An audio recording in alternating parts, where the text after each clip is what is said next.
Olá, gente. Então, nessa aula especial aqui da pandemia, né? A aula da quarentena, eu vou estar falando um pouco de design de personagem, ou character design. Eu acho que isso é um assunto especificamente bom para esse tipo de aula sem contato, porque dá para falar muito assim antes de botar a mão na massa. E eu acho que é legal ter isso registrado em vídeo, porque como é um tópico que abrange muitos assuntos, é legal ter isso registrado, né? Pro aluno poder sempre voltar e rever. Então, né, como eu disse, são muita coisa dentro disso, né?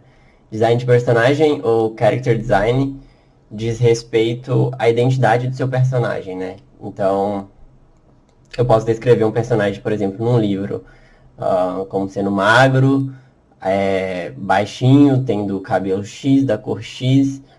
Ainda que eu descreva bastante, ele vai ser bem diferente na cabeça de cada pessoa que lê, né? Alguma coisa vai mudar. Ah, então, assim, em questão de história, né, de escrita, a gente tem essa limitação. A gente consegue explicar um universo grande muito bem, mas a gente não consegue detalhar as coisas, né? Com o desenho é o oposto. A gente não consegue explicar um universo tão complexo num desenho, mas a gente consegue pegar uma parte desse universo e explicar em detalhes. E na animação, né, nos filmes, a gente pega as duas coisas, né? A gente junta o visual com a história, então a gente tem o melhor dos dois mundos. Mas enfim. Então a gente vai estar falando de silhueta, formas, linguagem das formas, do exagero e da cor. A cor, eu acho que assim, eu só estou colocando aqui na verdade porque é um tópico importante dentro do design de personagens. Eu quero falar uma coisa ou outra, mas como ela é uma coisa com, assim, precisaria de uma aula só para ela, né? É um assunto bem complexo por si só. Então tá. Bem, a silhueta é basicamente quando a impressão, né, que o nosso personagem faz se a gente resolve pintar ele todo de preto, né? Ou seja lá qual for a cor, a gente vai ter só o contorno dele, né? Isso que a gente chama de silhueta. Se a gente for ver, todo personagem famoso, desde que a gente conheça ele de alguma forma, desde que a gente tenha visto, cai nessa regra de ser identificável assim que a gente olha para a silhueta dele, né? Então, por exemplo, eu sei que isso aqui é o Arnold, isso aqui é o Mickey, isso aqui é o carinha dos Flintstones, o Barney, o Fred, desculpa. Enfim, o Ren Stimpy, o Bart, o Bob Esponja, o Papaléguas. Então, assim, se eu olho para um personagem que eu conheço, por exemplo, essa daqui é a Marge Simpsons, e eu tenho alguma dúvida, tá? Eu acho que é a Marge Simpsons, mas de repente é aquela outra lá também. Assim, quer dizer que a silhueta não tá clara o suficiente, não tá boa. Ou, tipo, não tá destacando o caráter, né, desse personagem o suficiente. Então a gente vai. Vou só dando uma introdução assim sobre cada coisinha, depois a gente vai um pouco mais a fundo nelas. Sobre a linguagem das formas, a gente vai ter essas três formas principais aqui, né? O círculo, o quadrado e o triângulo. E assim, sozinhos, assim, essas formas elas comunicam certas ideias, né? Então, em termos de design, eu vou dizer que o círculo ele é amigável, ele é fofo, ele é expansivo. E eu posso dar vários outros adjetivos, né, para isso, né? Enquanto, por exemplo, o quadrado ele vai ser, sei lá, duro, conservador, né? Quer dizer, ele não vai mudar muito. Ele é um quadrado, né? Ele vai ser equilibrado, né? A gente o círculo a gente consegue ver rolando. O triângulo, se a gente inverte ele, dá uma sensação de desequilíbrio. Mas o quadrado não, né? Então é equilibrado. De repente pesado, né? Difícil de mover também. Enquanto que aqui no triângulo, né? Por ele ter essa forma mais pontiaguda, né? A gente vai ter, sei lá, vai ser agressivo, energético.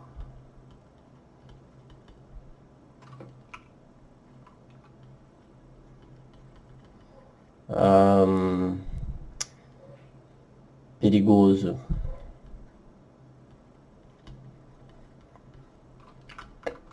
Então são só algumas, né, das características que a gente pode atribuir a essas formas básicas, né?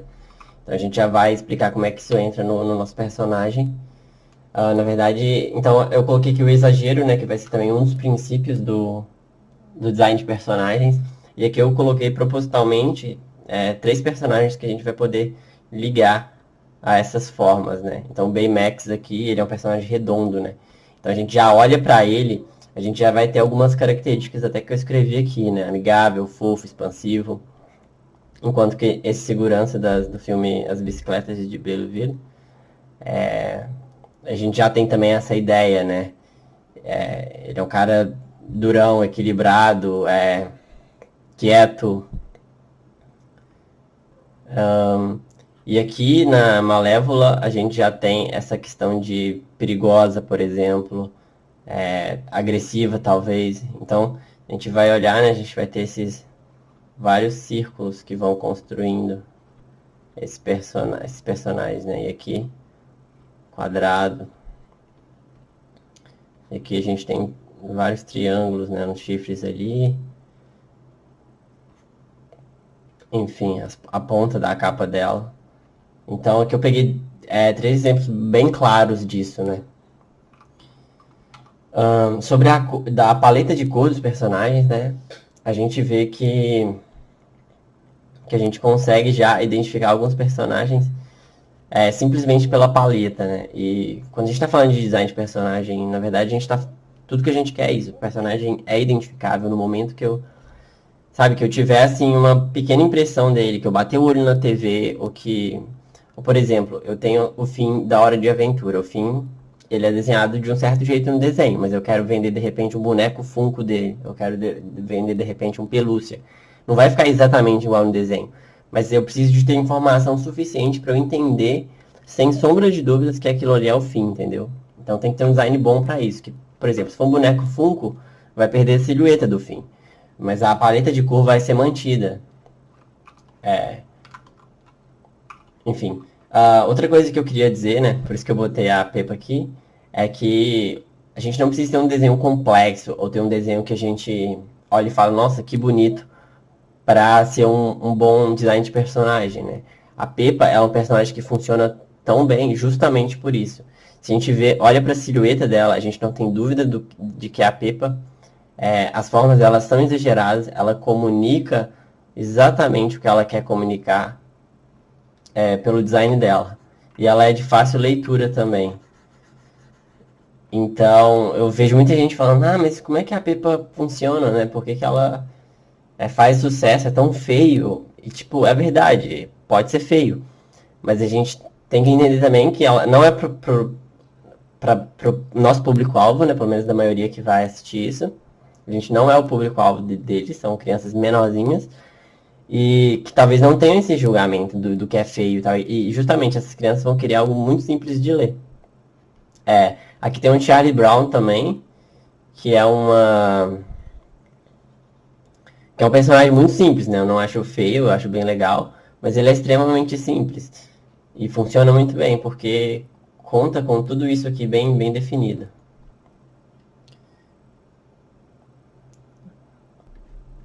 Tá, então como eu disse, a gente vai precisar identificar o personagem só pela silhueta dele, né? Isso me faz lembrar muito do Pokémon, né? Quando eles perguntam no meio do episódio. E Pokémon é um exemplo ótimo de design de personagem, porque a gente vai olhar a silhueta de qualquer um e a gente vai ter certeza do que tá rolando, né? Eu até acredito que se de repente em algum episódio eles lançam quem é esse Pokémon e de repente, sei lá, 5% das pessoas vão errar, eles vão ter um feedback ali que aquilo não tá bom, né? Não foi um bom design. Mas, por exemplo, a gente consegue ver que todo mundo sabe, né? Que é o Pikachu. É, e daí a gente vai ver também, como eu tinha falado antes, no caso do que eu trouxe o fim para o mundo real, mas até mesmo quando esse personagem vai para outro tipo de animação, a gente ainda precisa de ter esses dados conservados aqui para a gente saber que ainda se trata do mesmo personagem, né? Então, no Pikachu aqui do desenho, eu tenho essas orelhas pontiagudas, eu tenho esse rabo que faz esse formato de trovão, eu tenho os pezinhos bem pequenininhos aqui, né? As pernas quase inexistentes. Então, isso vai ser conservado, por exemplo, nesse Pikachu aqui do filme, né? Então, então assim, as pessoas não precisam elas vão enxergar o filme, elas não vão, tipo, ter que pensar em algum momento quem que é esse personagem, ou ele vai ter que se apresentar, né? A gente já vai saber logo de cara quem é ele, então vai trazer todo o apelo do Pokémon nessa nova mídia, né? Que seria o novo filme. Aqui também tem outro exemplo do Batman, né? Então aqui eu tenho o Batman, né, no desenho versus um Batman realista aqui. Então, a gente vai ver que apesar de muita coisa mudar, né? Você vê que no realismo geralmente a gente vai perder algumas informações do exagero, mas eu ainda sei que é o Batman pelos chifrinhos, pela capa, né? Pelo fato da capa ter essas pontas bem pontiagudas aqui, né? Então sempre que a gente vê uma silhueta assim, com esses formatos bem pontiagudos, geralmente está se tratando do Batman, né? Então aqui tá. Então aqui, falando um pouco de linguagem das formas, né? Esses aqui são os desenhos do meu artista preferido, que é o Nico Marley.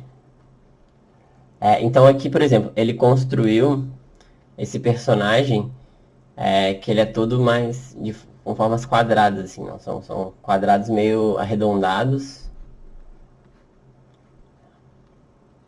Então tem um quadrado aqui na bochecha dele.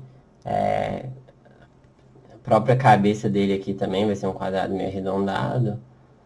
O corpo dele geral aqui vai ter esse formato quadrado. Então aqui a gente já tem muito desse personagem, né? A gente já sabe que ele traz aquelas características, né? Que ele é mais durão, que ele é mais quieto, que ele é mais difícil de ser mudado, que ele é mais sério mesmo. Enquanto aqui a gente já olha para esse personagem que está no mesmo universo, né, gente, claramente. Esses dois, por exemplo, poderiam trabalhar juntos, mas esse daqui já traz formas bem mais arredondadas, né? Então, por exemplo, se a gente vê esse personagem antes, depois vê esse, de repente a gente já vai saber que esse personagem aqui, ele não é exatamente do bem. Mas, todas essas formas que ele traz aqui, a gente sabe que de repente ele é mais, tipo, tranquilo, sabe? O mais bobão, mais divertido. Então, né, os dois personagens, por exemplo, eles têm muita coisa em comum, o que traz eles para esse mesmo universo. Mas só o fato de eu puxar aqui um pouco mais pros retângulos, pros quadrados, e aqui eu deixar círculos bem claros, já vai comunicar totalmente diferente a história por trás desse personagem, né? Então eu não preciso de ter várias cenas mostrando o que esse personagem é. Eu já vou ver ele e eu já vou tirar muito do que ele é, entendeu? Eu já vou esperar um tipo de ação deles. E aqui por outro lado a gente tem esse lagarto aqui, e a gente já vai ver que ele é todo formado por triângulos, né? Então tem triângulo aqui, tem triângulos aqui, tem um triângulo no rabo dele, todos os finquinhos, né? Então assim, a gente já sabe que esse personagem aqui ele já vai ser mais ágil, que ele já vai ser de repente mais agressivo, que ele vai ser mais imprevisível, perigoso. Então pode ser que esse personagem, né, por exemplo, ele é um personagem magro. A gente já sabe que ele não tem a mesma força desses dois. Mas ele é um personagem que a gente já tem essa rapidez também, né? E a gente vai ver também, olha só, não é só a construção do personagem, até a pose, né? Assim, o espaço negativo que faz aqui é um triângulo. Então a gente vai poder achar triângulos tipo, dentro do personagem e fora dele também. Que vai estar comunicando as intenções desse personagem, né? Então, assim, mas a gente não precisa ser totalmente claro, assim, né? Sobre tipo, então quer dizer que só tem que fazer um personagem todo com quadrados, todo com círculos, todo com triângulos. Assim, se o seu personagem não é muito importante, se você não pretende desenvolver ele na história, eu acho que é legal a gente usar desse recurso de fazer um personagem bem óbvio, porque a gente não vai querer pegar um personagem secundário e ficar explicando muita coisa, né? A gente já vai querer dar toda a impressão dele ali e daí todas as ações dele ser condizente com esse design, né? E pra gente não sentir estranho, né? Mas, por exemplo, se eu tenho um personagem que ele é mais importante na história, né? Como o caso do Banguela aqui, eu já posso trabalhar um design um pouco mais complexo. Então, por exemplo, ele é um dragão, só que ele é bem fofo, assim, né? Ele é carinhoso, então ele é tudo... Vai ser tudo formado. Aqui a cabeça dele é meio quadrada, mas é também arredondada, né? Então ele vai ter formas bem redondas, ao mesmo tempo que olha para você ver as asas dele ou a pose que ele tá fazendo vai sempre indicar um triângulo, né? Porque além de tudo, apesar de tudo, né? Ele é um dragão, ele é perigoso. Então a gente vai ter essas formas trabalhando em conjunto, né? Para criar um personagem mais complexo. Então tem uns olhões bem grandes, né? Então ele é fofo, mas ele é perigoso, ele tem uns fincos aqui, mas são triângulos de ponta arredondada, então ele não é tão perigoso assim, tão agressivo, mas aí ele vai ficar em poses, olha só, que ele vai fazer quase que um triângulo com o corpo dele todo, né? Então ele volta nessa possibilidade de ser esse personagem mais perigoso, mais agressivo. Desse filme, né, As Bicicletas de Belleville. Filme que eu recomendo muito, inclusive, até para estudo de character design, principalmente, né, para estudo de character design. Vou anotar aqui.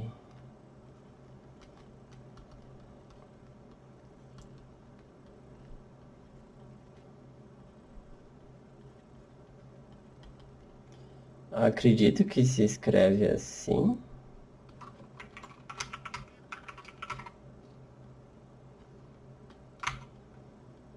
Mas enfim. Então, por exemplo, esse é o personagem principal do filme, né? Ele é um ciclista. E daí eles quiseram puxar ao máximo, né? O que define um ciclista, né? Então a gente vai. Eles provavelmente, enquanto. Pensando, né?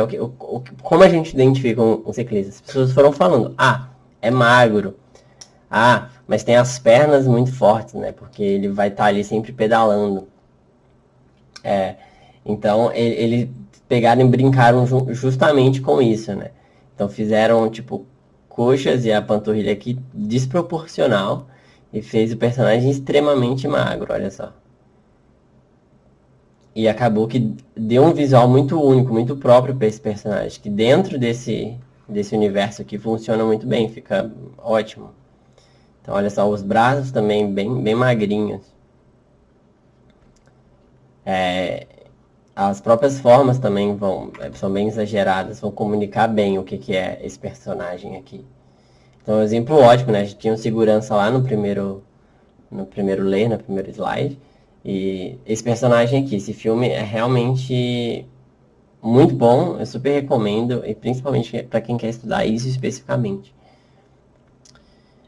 Então, assim, sobre como tu vai começar a criar esse personagem, né? Eu acho que não existe fonte melhor do que a vida real mesmo, né? Então, você pode pegar situações assim extremamente exageradas, né? Principalmente quando não é um personagem humano, mas ou pegar até outras artes mesmo. Mas assim, a melhor fonte sempre vai ser a realidade, né? Então aqui a gente tem vários estilos super diferentes de trabalhos, né? A gente tem um 3D aqui da Disney, um 3D da DreamWorks, a gente tem a Alice, que é um 2D da Disney, e tem o personagem do The Wind Rises aqui, que é baseado no Tarkovsky. Então, independente se teu estilo vai ser mais exagerado, se vai ser menos exagerado, menos cartoon, anime, tudo deriva, né, da vida real, claro. Eu sei muito sobre a Alice só pela pose que ela tá aqui, pelo fato dela tá com esse olhar atento, que ela tá com essas mãozinhas uma em cima da outra, né? Toda essa delicadeza desse personagem. Enquanto aqui eu tenho toda a voracidade do Shrek, só nessa pose aqui, apesar da gente não ter a imagem inteira. Eu tenho meio que o orgulho, né, que esse personagem sente aqui. Então, indo para esse último tópico, assim, eu digo que a cura ela é bem complexa, assim, por si só, porque ela é muito subjetiva, né? E ela pode significar uma coisa num lugar que em outro vai significar outra. Então, eu não consigo dizer, o verde é isso, o amarelo é isso, o azul é isso. Isso vai depender muito da história e de como você está apresentando essa cor. Então, por exemplo, aqui na Princesa Mononoke, que é uma história sobre a resistência, tipo, da floresta contra o avanço da cidade grande, o verde vai representar a questão da vida, a questão da natureza mesmo, né? Óbvio, vai meio que quase que ser o lado do bem nesse filme. Enquanto que aqui, né, essa personagem, né, Nojinho, vai trazer no verde a questão do nojo mesmo. Por exemplo, aqui a gente tem um amarelo, né, dos girassóis, que vai também, nesse caso aqui, trazer essa sensação de energia, de vida, de alegria. Mas também a gente, por ser uma cor chamativa, na nossa cultura a gente usa muito para explicitar alguma informação, né? Então, por exemplo, os barris de lixo nuclear vão ser amarelos. Diversos tipos de placa de perigo, cuidado, vai ser em amarelo. Porque é uma cor que a gente vai olhar muito, né? Vai chamar muito a atenção da gente. Então, quando a coisa é uma mensagem importante, assim, geralmente a gente vai utilizar dessa cor. Mas então, só pra gente ver como é que a mesma cor pode contar histórias muito diferentes, né? Então, assim, a gente pode ter uma aula só sobre isso, que vai render muito, muito papo. Mas, enfim. Mas eu ainda acho que é importante a gente falar um pouquinho que seja. Não dá simplesmente pra pular a cor em design de personagem, porque é realmente muito importante. Mas, por exemplo, aqui nesse caso, eu acho que se eu fizesse uma enquete, né, qual dessas cenas, né, do Rei Leão original versus o remake em 3D, qual vai comunicar melhor a emoção, né? Eu acho que unanimamente, ou pelo menos a grande maioria das pessoas vai responder que o 2D vai comunicar melhor o sentimento, que a gente sabe um pouco mais do que é o Simba, né? A gente tem essa inocência dele aqui, a gente tem a importância dele, coisa que aqui a gente vê que existe um esforço para contar, né? Que talvez vendo no filme a gente entenda, mas se a gente comparar, ela realmente não é tão forte quanto essa. Então, por exemplo, e acho que a cor é o principal agente aqui. A gente vai ter essa questão das expressões, da silhueta, que também é muito mais forte aqui, né? Aqui, olha pra você ver como a gente tem uma massa única aqui.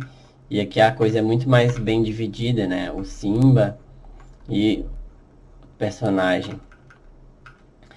Mas eu acho que a cor é o agente principal aqui, né? Por exemplo, o Simba, ele tem esse laranja bem forte contra um azul desaturado do céu.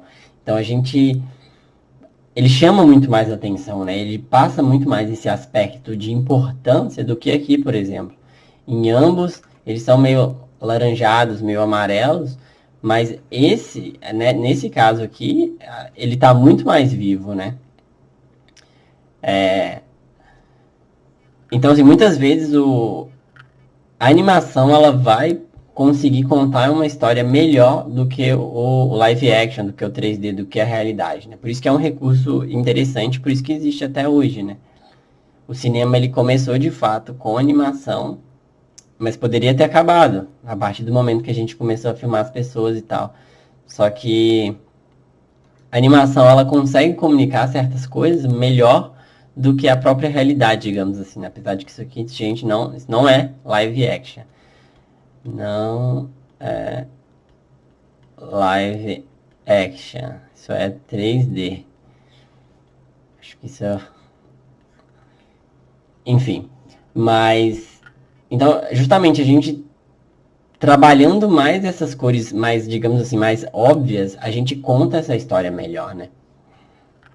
Mas em termos de design, assim, da silhueta, por exemplo, aqui você tá mais definido. Olha pra você ver como essa pose, aqui a gente, tipo, o fato dele tá abrindo um pouquinho os braços, dele tá olhando, ele tá com o olho bem aberto assim, mas olhando para baixo, tipo, a gente sabe que esse personagem, ele é inocente aqui, que ele não tá entendendo muito bem o que tá acontecendo, ao mesmo tempo que a gente sabe da importância dele, é, nesse levantar, olha pra você ver, ele estica o braço dele bem, foi bem esticado aqui. Nossos olhos vão na hora pro Simba, e ele tá muito destacado. Enquanto aqui as coisas são muito mais sutis, né? Que eu já não consigo dizer tão bem assim o que tá acontecendo, onde começa a mão do personagem, onde termina, né? A silhueta não tá tão clara quanto aqui. As cores estão tudo muito em valores próximos, né? Então, assim, acho que realmente, se a gente for comparar os dois filmes, é difícil a gente dizer que esse filme aqui acertou, né? Nesse remake. Assim, eu não sou contra fazer remake. Eu acho até que pode ser bem legal. Só que eu acho que faltou um pouco de alma, né? Digamos assim, na versão 3D. Então aqui, por exemplo, o que eu queria falar mesmo, né? Que aqueles outros dois slides ali foi para dizer o quão cor é importante. Mas o que eu quero falar mesmo sobre cor, que eu acho que dá para falar rapidamente, é na hora de vocês construir o personagem de vocês, né? Então, por exemplo, a gente vai ter a nojinho aqui. Ela tem uma cor dominante, que é o verde. Então, o verde vai estar no rosto, vai estar no olho, vai estar no cabelo, vai estar no vestido. E vai ter uma cor complementar. Então, se a gente for ver, as cores não estão brigando entre si. A gente sabe que é verde. Apesar do laço ser roxo, que é uma cor bem diferente do verde, a gente não sente que elas estão competindo. Então define uma cor predominante para o personagem de vocês, tá? Mesmo, ele é humano, né? Tem cor de pele. Seja qual que seja a cor da pele dele. Mas por exemplo, na roupa, no vestido, ele tem que carregar alguma cor dominante, né, que represente ele. E daí, nos detalhes, né, a gente vai poder colocar outro. Por exemplo, aqui no meio, a gente vai ter o roxo dominante e vai ter um vinhozinho aqui. Mas esse vinho nunca está competindo com ele, né? A gente não tem a mesma percentagem de roxo e de vinho ou de amarelo, entendeu? Porque assim a gente já vai... As cores aqui, por exemplo, começam a brigarem, né? A gente vai perdendo um pouco do caráter. Por exemplo, aqui na alegria a gente tem um amarelo, mas também tem um azul. Só que o azul vai no olho, né? Vai no cabelo. Aqui a gente tem o roxo com o azul na tristeza. Na raiva a gente vai ter o vermelho, o laranja, né? Quer dizer, vermelho, né? O vermelho e o amarelo, né? O laranja vai ser o meio tom deles. Mas a gente não, quando vai falar desse personagem, que a gente não fala, ele é vermelho e amarelo e laranja, né? E branco do dente e rosa da língua. Não, a gente fala, ele é vermelho, ela é azul, ela é amarela, mesmo tendo olhos muito azul, ele é roxo, ela é verde.